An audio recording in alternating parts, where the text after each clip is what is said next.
오늘은 마태복음 7장 13절에서 20절을 가지고 열매를 보고 나무를 알라라는 제목으로 말씀을 나누고자 합니다. 한국의 전라북도 무주에 가면은 5,300피트 정도 되는 덕유산이라는 큰 산이 있습니다. 덕유산은 무주 구천동이라는 계곡으로 더 잘 알려져 있습니다. 구천동 계곡을 따라 백년사까지 가는 길은 포장이 잘 되어 있습니다. 넓게 포장되어 있어서 자동차가 지나갈 만한 길입니다.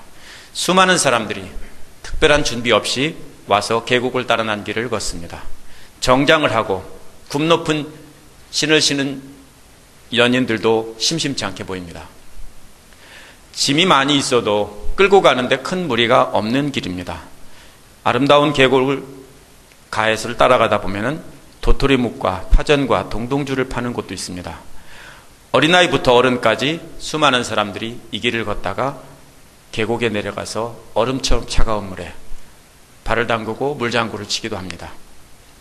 하지만 또 다른 길이 있습니다. 무주 리조트가 생기기 전에는 산을 좋아하는 사람들이 편안한 구천동 계곡길을 버리고 능선을 따라 칠봉을 통해서 정상으로 갔습니다. 이 길은 좁고 가파른 길입니다. 시원한 계곡물도 없고 무거운 짐도 가져갈 수가 없습니다. 백팩에다가 간단한 짐만 챙기고 등산화를 신고 땀을 뻘뻘 흘리면서 4시간 정도, 3시간 정도에서 4시간 정도를 걸어 올라가야 정상에 다다를 수 있습니다. 이 길은 정상에 오르려는 목표를 가진 분명한 사람들만이 오르는 길입니다. 여러분의 인생도 넓은 길을 따라 편안한 길을 갈 것인지 아니면 좁고 가파른 능선길을 따라 정상까지 갈 것인지는 여러분이 선택해야 하는 것입니다. 잘 선택하라는 말씀입니다. 먼저 13절을 함께 읽고 어떻게 선택해야 될지 알아보겠습니다. 함께 읽겠습니다. 좁은 문으로 들어가라. 멸망으로 이끄는 넓고 그 길이 널찍하여서 그리로 들어가는 사람이 많다. 생명으로 이끄는 문은 너무나도 좁고 그 길이 비좁아서 그것을 찾는 사람이 적다. 14절까지 읽었습니다. 13절, 14절에서 반대되는 것을 대조하고 있습니다. 무엇과 무엇이 대조됩니까? 넓은 문과 좁은 문, 또 넓은 길과 좁은 길, 또 사망과 생명, 또 하나는 많은 무리와 적은 무리. 이렇게 대조가 됩니다. 넓은 문은 마치 호텔이나 쇼핑몰의 자동문과도 같이 아주 크고 넓은 문이기 때문에 커다란 여행 가방을 끌고 가는데도 아무 문제가 없습니다. 심지어 이 문은 죄나 자기의나 자만심까지도 다 가지고 갈 수 있는 길입니다. 하지만 이와 반대로 좁은 문은 잘 살펴봐야 할 만큼 작은 문입니다. 14절 끝부분에 찾는이라는 말은 우리가 두 가지 뜻이 있죠. 찾아본다는 뜻이 있고 find라는 뜻이 있고요. 또 하나는 뭡니까? 방문한다는 뜻이 있습니다. 찾는다는 말은 여기서는 방문한다는 뜻이 아니라 찾아낸다는 말입니다. find라는 말입니다. 문은 너무나 작아서 주의 깊게 살펴보지 않으면 발견하기 힘들 만큼 작은 문입니다. 그래서 그 문을 발견하는 사람은 얼마 안 됩니다. 이 문은 폭이 좁을 뿐 아니라 높이도 낮아서 마치 요즘 건물의 환기통과 같은 그런 문입니다. 그래서 구부려서 들어가야 하고 가지고 있는 짐을 다 버려야만 겨우 몸만 빠져나갈 수 있는 문입니다. 뭘 버려야 합니까? 죄와 자기 야망과 탐욕 등을 버려야 합니다. 심지어는 필요하다면 가족까지도 버려야 하는 문이 바로 이 좁은 문입니다. 실제로 누가복음 14장 26절에서 주님은 가족까지 미워하지 않으면 내 제자가 될 수 없다고 했습니다. 오해하지 마시기 바랍니다. 가족이 예수 믿는 것을 반대할 때 그것을 가족까지도 포기하고 떠나서 복음을 믿으라 하는 것입니다. 예수님의 제자들은 예수를 따르기 위해서 가족과 친구들까지 다 버렸던 사람들입니다. 그래서 예수님은 마태복음 16장 24절에서 누구든지 나를 따라오려거든 자기를 부인하고 제 십자가를 지고 나를 따라오너라 라고 말씀하셨습니다. 넓은 문에 연결된 길은 그 다음에 편안한 길입니다. 로마 제국의 넓은 길은 돌로 포장된 길입니다. 오늘날 포장도로와 별로 차이가 없습니다. 넓은 도로에 판판한 돌로 대리석 같은 걸로 포장을 해놓은 그런 길입니다. 마차와 전차가 지나갈 수 있는 그런 길입니다. 이런 길로 다니는 사람들은 마차나 수레에다가 수많은 짐을 싣고 그리고 여행할 수 있었습니다. 하지만 좁은 문에 연결된 길은 그런 길이 아닙니다. 어쩌면 바위 틈 사이에 좁은 길이거나 아니면 가시덤불이 많이 나 있어서 몸을 겨우 비켜가면서 지나갈 수 있는 그런 길입니다. 이런 길을 가는 사람은 무거운 것을 다 버리고 걸어야 하는 것입니다. 예수님 당시에 살았던 필로라고 하는 유명한 유대인 학자가 있었는데 비슷한 비유를 들었습니다. 필로가 말한 두 가지 길은 쾌락의 길, 다른 하나는 절제의 길인데요. 쾌락의 길은 뭐냐면 내리막길이고 절제의 길은 오르막길이고 힘든 길이다라는 겁니다. 내리막길 어떻습니까, 여러분? 그냥 힘 안 줘도 저절로 가죠. 짐이 있어도 짐이 무게에 의해서 저절로 내려갑니다. 이게 쾌락의 길이고요. 절제의 길은 오르막길이고 힘든 길이다. 아마 예수님 당시에 살았던 사람이니까 아마 예수님이 말씀하신 넓은 길과 좁은 길도 그런 의미인지도 모르겠습니다. 하여튼 좋은 표현입니다. 바리새파 사람들처럼 모든 것을 다 누리고 살면서 거룩한 척 가면을 쓰고 사는 것은 넓은 길이고 쾌락의 길입니다. 하지만 은밀히 보시는 하나님 앞에서 의를 행하는 것은 좁은 길이고 절제의 길인 것입니다.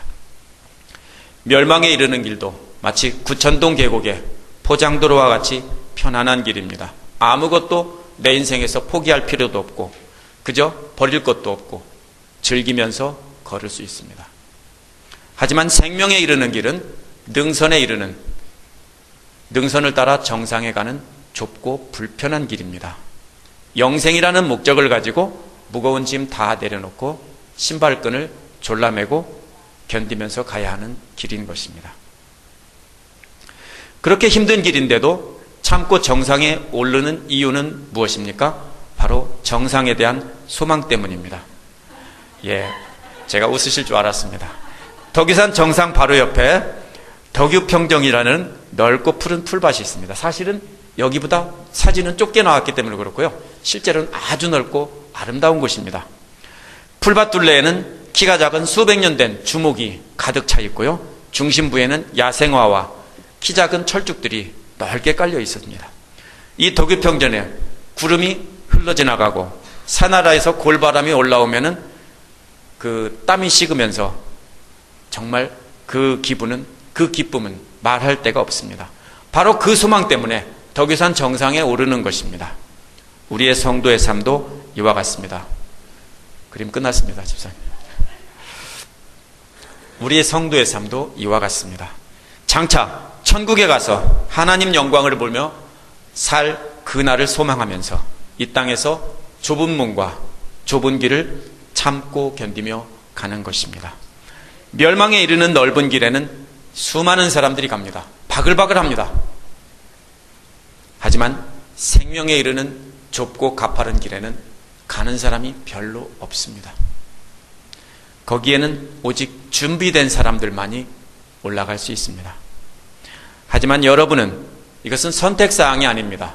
반드시 넓은 길을 버리고 좁은 길을 가야 하는 것입니다. 왜냐하면 주님의 명령이기 때문입니다. 좁은 길을 가라고 했습니다. 좁은 문으로 들어가고요. 그 길이 영생의 길이기 때문에 여러분은 반드시 좁은 문, 좁은 길을 선택해야 합니다. 두 번째로 기억해야 될 것은 잘 따라가라는 것입니다. 그러면 어떻게 영생에 이르는 길을 찾아갈 수 있습니까? 큰 산에 갈 때는 그 산을 잘 아는 사람의 조언을 듣고 준비를 해야 되고 또 그런 안내를 받아 그런 사람을 따라가야 하는 것입니다. 이처럼 영생의 길을 아는 사람에게 우리는 묻고 그런 사람을 따라가야 하는 것입니다. 알지 못하는 사람을 따라가다 보면 인도하는 사람이나 따라가는 사람이나 어떻게 됩니까? 다 멸망하는 법입니다. 오늘의 이야기는 전부 산에 관한 이야기입니다. 제가 97년도에 전에 이야기 한번 했는데요. 유성초등학교에 처음 부임했을 때 그곳 선생님들이 제가 산에 대해서 잘 안다는 것을 알고 지리산에 갈 때 꼭 좀 데려가 달라고 부탁을 했습니다. 그래서 저는 큰 산의 무서움을 알기 때문에 2달 전부터 준비할 것과 알아야 할 것들을 계속 알려줬습니다. 7월 20일경이었지만 긴 팔에 두꺼운 겨울옷을 준비해 오라고 했고요. 방수 우위를 준비해 가지고 오라고 했습니다. 35명이 함께 갔는데요. 대부분 내 말대로 다 준비했는데 젊은 여선생님 몇이 인도자의 말을 무시하고 민소 매티에다가 선글라스 끼고 마치 에펠탑 관광 가는 사람처럼 폼 잡고 나타났습니다. 지리산 거림골에 딱 내렸을 때 나를 비웃듯이 이렇게 말했습니다. 자기들끼리 이렇게 시원하고 좋은데 뭘. 하지만 그들의 코웃음은 4시간 후에 울음으로 바뀌었습니다. 세석평전에 오르니까 구름이 산능선을 걸쳐 지나가고 있었고 옷이 축축하게 다 젖은 데다가 골바람이 어찌나 차가운지 긴 팔에 방수의를 입고 있어도 이빨이 딱딱 마주칠 만큼 춥습니다. 그건 아무도 모릅니다. 얼마나 추운지는. 나시티를 입은 젊은 여선생님들은 마치 후퇴하는 인민군에게 포로로 잡혀가는 사람들처럼 울며 울며 산길을 내려가고 있었습니다. 그 한신지곡이라는 길로 내려가는데요. 이들은 날 따라오지 않고 체육 선생님을 따라서 길로 먼저 가버렸습니다. 근데 가다가 중간에 계곡을 건너야만 하는데 그게 표시가 안 납니다. 어디로 건너야 되는지. 근데 넓은 길로 그냥 확 내려가 버렸어요. 가다가 보니까 어떻게 됩니까? 길은 없어지고 캄캄한 숲속에 빠졌습니다. 쫓아가서 나를 따라오라고 하니까 그때는 통곡을 하면서 따라옵니다. 얼마나 무서웠는지. 캄캄한 비는 내리고 캄캄한 숲속에서 길이 없어지니까 통곡을 하고 있었습니다. 뭐가 문제입니까? 누구를 따라가야 됩니까? 아는 사람을 따라가야 되는데 덩치 좋은 사람을 따라가다 보니까 그렇게 된 겁니다. 자, 주님의 나라도 이와 똑같습니다. 누구를 따라가야 됩니까? 그 길을 아는 사람을 따라가야 하는데 보기에 그럴듯한 사람을 따라가다 보면 어떻게 됩니까? 큰일 납니다. 그러면 인도하는 사람이나 따라가는 사람이나 다 망하는 법입니다. 이에 대해서 예수님께서는 마태복음 23장 24절에서 눈먼 인도자들아 너희는 하루 살리는 걸러내면서 낙타는 삼키는구나 라고 하셨습니다. 그래서 오늘 본문 7장 15절에서 거짓 예언자들을 살피라 라고 말씀하신 겁니다. 이들은 눈먼 사람들이기 때문에 자신들도 어디로 가야 하는지 모르면서 사람들을 가르치고 인도해서 멸망의 길로 인도하는 자들이었습니다. 이들의 관심은 세상에 있었기 때문에 영원한 생명으로 가는 길은 모를 뿐 아니라 아예 관심도 없었습니다. 이들은 보고 예수님이 뭐라고 했습니까? 15절 함께 읽어보겠습니다. 거짓 예언자들을 살펴라. 그들은 양의 탈을 쓰고 너희에게 오지만 속은 굶주린 이리들이다. 예수님은 거짓 예언자들을 양의 탈을 쓴 이리떼에 비유하고 있습니다. 정확하게 말하면 탈을 쓴 것이 아니라 양의 가죽 옷을 통째로 입은 것입니다. 이 말은 겉모습으로는 양인지 일인지 구별이 안 된다는 말입니다. 가죽을 벗겨보면 알겠지만 사람들이 쓰고 있는 위선의 가죽은 벗겨볼 수가 없습니다. 양의 가죽을 입고 교회에 들어온 이리들은 몰래 들어와서 양들을 물어뜯고 죽입니다. 이러한 거짓 예언자들을 잘 구별해서 따라가지 말고 참된 예언자를 따라가라는 것입니다. 예수님은 누구를 가리켜서 거짓 예언자라고 했을까요? 누구를 열매 맺지 않는 가시나무와 엉겅퀴라고 했을까요? 비유입니다. 이 비유는 1차적으로 바리새인과 율법학자들을 가리킨 것입니다. 하지만 예수님은 단순히 그들만 가리킨 것이 아닙니다. 마태복음이 기록될 당시 AD 70년경에는 초대교회 성도들에게 잘못된 가르침을 줘서 교회가 갈라지게 하고 다시 유대교로 되돌아가게 하는 무리들이 있었습니다. 그런 무리들을 향해서 또한 하신 말씀입니다. 이들은 구원으로 인도하는 길에 가시덤불을 놔서 사람들이 못 들어가게 하고 자기들도 사람들이 발견하지 못하게 하고 자기들도 그리로 안 갔던 사람들입니다. 오늘날은 누굴까요? 그러면 목사님이니까 우리하고는 상관없어. 아닙니다. 누구나 사람들을 영생의 길로 인도하지 않고 잘못된 길로 인도하면 다 거짓 선지자입니다. 왜냐하면 옛날에는요, 오늘날처럼 안수받은 목사가 있던 게 아니라 교회 안에서 말씀을 알고 경험하고 가르칠 수 있는 사람이 그냥 성도들을 서로 가르쳤기 때문입니다. 오늘날도 마찬가지입니다. 잘못 인도하는 사람이 있으면 다 거짓 예언자입니다. 이들은 교회를 통해서 재물이나 명예나 권력을 얻기 위해서 나옵니다. 어떤 사람들은 신학 PhD라는 목사라는 탈을 쓰고 교회에 들어옵니다. 어떤 이들은 신학대학 교수라는 탈을 쓰고 들어옵니다. 어떤 이들은 감독이라는, 비숍이라는 탈을 쓰고 자신은 정통 보수라고 주장을 하면서 들어옵니다. 어떤 이들은 보수교단에서 안수를 받은 장로나 집사라고 하면서 거룩한 모습으로 들어옵니다. 하지만 겉모습은 거룩해 보이지만 실제로 그렇지 않은 사람들은 다 거짓 선지자인 것입니다. 겉모습으로는 구별해낼 수 없습니다. 누가 참된 안내자이고 누가 거짓 안내자인지 구별할 방법이 없습니다. 그래서 예수님께서 구별하는 방법을 알려주셨습니다. 테스트를 해보라는 겁니다. 그것이 세 번째로 기억해야 될 것은 열매를 잘 보라는 것입니다. 거짓 선지자와 참된 선지자를 구별하는 방법은 16절에 나와 있습니다. 열매를 보고 알 수 있다 라고 말씀하셨습니다. 여러분이 시골 출신이 아니라면 밤나무인지 참나무인지 구별을 못할지도 모릅니다. 하지만 가을이 되면 다 알 수 있습니다. 밤이 열리면 밤나무이고요, 상수리가 열리면 참나무인 것입니다. 이처럼 영적인 눈이 아직 밝지 못하고 경험이 적은 성도님들은 누가 참된 인도자인지 거짓 인도자인지 구별하지 못합니다. 하지만 뭘 보면 압니까? 열매를 보면 안다는 겁니다. 함께 16절에서 18절을 읽어보겠습니다. 너희는 그 열매를 보고 알아야 한다. 가시나무에서 어떻게 포도를 따며 엉겅퀴에서 어떻게 무화과를 딸 수 있겠느냐. 이와 같이 좋은 나무는 좋은 열매를 맺고 나쁜 나무는 나쁜 열매를 맺는다. 좋은 나무가 나쁜 열매를 맺을 수 없고 나쁜 나무가 좋은 열매를 맺을 수 없다. 16절에서 18절의 비유는 제가 설명하지 않아도 아실 겁니다.